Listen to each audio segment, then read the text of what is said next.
0.73 acre Red Lodge, Montana. Miles here with Wilco Land. I'm going to walk through this listing for you, tell you everything I know about it, go over land use, go over property dimensions, how to go visit the property, and other common questions that folks are going to ask. So here we are, Red Lodge, Montana. Really cool land investment, actually next to Beaver Lodge fishing access. So just a world-class location for recreation and fishing. In a minute here, we had photos during the winter, right? So not the sexiest photos of all time, but I'm going to go through this listing and show you a few things and what I see in this property. Hopefully this helps with your due diligence and things of that nature. So getting started here, number one thing that everybody asks is location. So pulling up the location, we share GPS coordinates for each listing. I also have a link to view on Google Earth and Google Maps right here. So first thing I'm going to do is pull it up on Onyx Maps to give you an idea of where we're at in terms of public land access. So like I said, we've got two major fishing spots here. The Horse Thief Station fishing access site just to your south. And we've got Beaver Lodge fishing access. I mean, just a hop, skip, and a jump up here to the north. So you can actually access it on this road here. You can see that right out your front or back door, whatever you want to call it. Head up this road and you're right there. Your other option is just this Spencer Road will run into this and you'll be on fishing access here on the Rock Creek. So just outside of Red Lodge, Montana, great location. And I'll pull it up on Google Earth too to show you what we're looking at. So again, zooming in, Onyx Maps is super helpful for land viewings. I have a blog on our website showing you how to use this app on your phone for when you go out and visit vacant land. So definitely take a look at Onyx Maps when you're out there. I'm not sure if you can put a driveway in on this side like this guy did, or if you have to do it from Spencer Road. But let me pull all this up. I also have a plat map showing property dimensions too. So plenty of room on 3/4 of an acre to build and develop. And let me go ahead and show you what this looks like on Google Earth as well. So I showed you that we had that link. You can actually download this and it's going to show the property here highlighted in yellow. This is a Parlay. It's a program that overlays a plat map on top of Google Earth. You can see it's a little shifted off. So hypothetically, this should be shifted to the right here.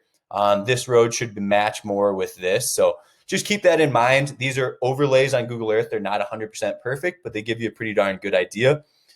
Something that I see, and folks will ask me this, can you build back here? I don't look into all that. That's not part of my due diligence. I'm looking very surface level. So we called the county. A portion of the property is in a floodplain. However, so is all this property. And I'll show you the floodplain map in a minute. We did call the county. They said if it's outside of a floodplain, you don't need a special use permit. If it is inside of a floodplain or a flood hazard, you do have to apply for a special permit with the county, which is very common. So just keep that in mind. This is part of Tanglewood Owners Property Association, and you can see all these properties are in floodplains. So properties way closer to Rock Creek are all developed. You can see home after home after home, right? Development. So something I look at, and I know it's very basic, but hey, why is everybody else able to develop and this property isn't, right? So again, that wouldn't make sense, right? So in terms of development, just from a bird's eye view, just from a very surface level 1 minute evaluation, this is pretty likely to be built on, just due to the fact that every other homeowner has been able to too. They haven't ran into hiccups with wells and septics. They haven't ran into issues getting that special use permit if they are in a floodplain. So that clearly is something that's working for folks. So just keep that in mind. I do want to draw off some dimensions for you and just show you the width of the property before we move on from Google Earth. So showing you here the width, about 115 feet. That matches the plat map and survey that I have, and I'll show you that too. A little bit of a wider section here off Spencer Road, about 150 feet. So again, that's not perfect, but we're getting a decent idea, right? Zooming out a little bit further, there's a KOA right here, so we know it's a beautiful area. Bull Springs fishing access just to the north. And if you're on Google Earth, you can see photos here.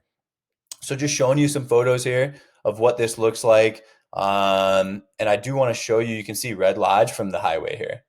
So Red Lodge ski area just to the south right here. So here's the town of Red Lodge. Our property is just to the north of it in a great prime fishing spot.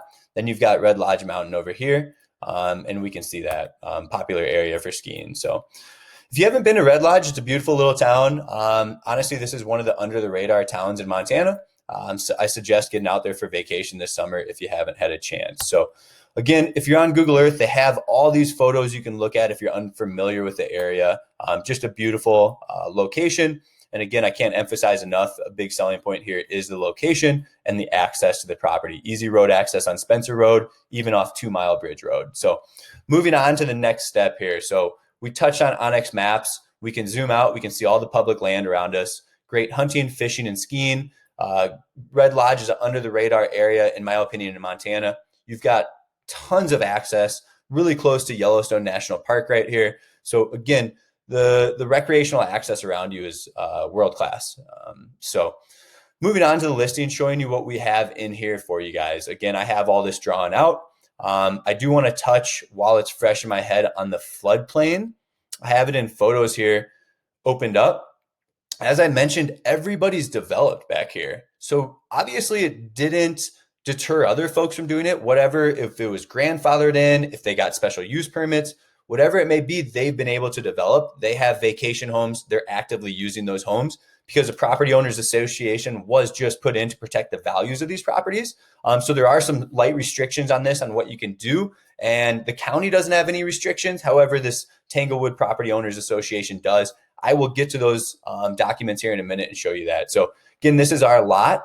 You can see there's a pretty big section. This is the neighboring driveway. You can see there's a really large section outside of the floodplain. So I'm not too worried about developing on this lot. Again, this is off a surface level evaluation that I'm doing though. The reason I'm buying is going to be different than why you're buying. So moving on to, land use, right? The county doesn't have any restrictions here. I do want to touch on property width and dimensions here. I have heard some folks confused with how big the property is. So just wanted to show there has been a survey done on this property, and we have it linked right here. Refer to lot 6. And I do have it open, I believe right here. This is a survey. It's filed with the county, Collins Acreage Tracts, 3rd filing. We are lot 6. You can see that right here. You can see the shape matches. So let me zoom in. You can see 115 feet in width here on that 2 Mile Bridge Road. They're recording about 133 feet right here and another 25 in this little section. So 25 plus 133. That matches up with the drawings on Google Earth and onX Maps.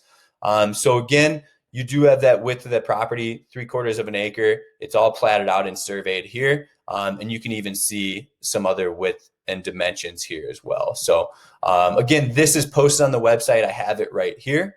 And I've got it kind of laid out for you here, approximations as well. So moving on, again, I talked about, the county doesn't have any zoning restrictions. This is Montana at the end of the day. Refer to Tanglewood Property Owners Association. I glanced through this. I have this folder here linked to the CC&Rs, the Articles of Incorporation, and the bylaws. I emailed the president. I don't believe there's a HOA due or a POA due. I think really they implemented this to preserve values back here. So there wasn't a bunch of trailers and campers and people doing whatever the heck they wanted to. So really the main restriction that I was seeing, and I think I have it pulled up here, is the point of this, they're looking for residential development, single family homes.